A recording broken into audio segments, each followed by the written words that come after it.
အမှောင်ထဲကလက်သေးရများညင်းတဲ့တကောင်ချိန်ရွာအပြင်ဘက်ကဟောင်းနှွမ်းနေတဲ့တစ်သားအိမ်ကြီးထဲမှာမောင်ထွန်းတယောက်တည်းရှိနေခဲ့တယ်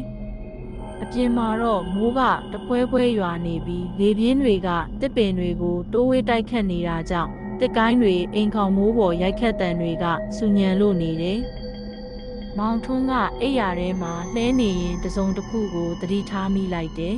။အိမ်ရဲ့အပေါ်ထက်ကျမ်းပြင်ပေါ်မှာတော့တောက်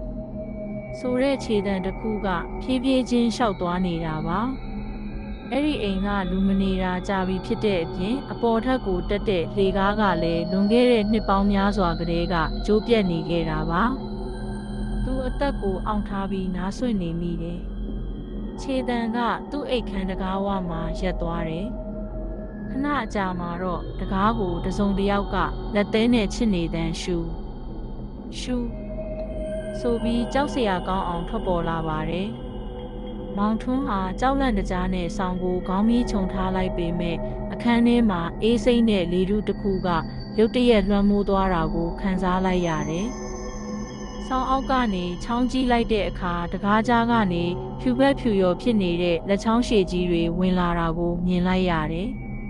အဲ့ဒီလက်တွေမှာရှည်လျားပြီးမင်းမောင်နေတဲ့လက်သေးတွေရှိနေပြီးနေရန်ကိုတဖြည်းဖြည်းချင်းချစ်ဆွဲလာတယ်။ချစ်တန်ကနားထဲမှာစူးစူးဝါးဝါမြည်ဟီးနေပြီးအခန်းထောင်းကမှောင်ရိပ်ထဲမှာအရိပ်မဲကြီးတစ်ခုတဖြည်းဖြည်းပုံဖော်လာတယ်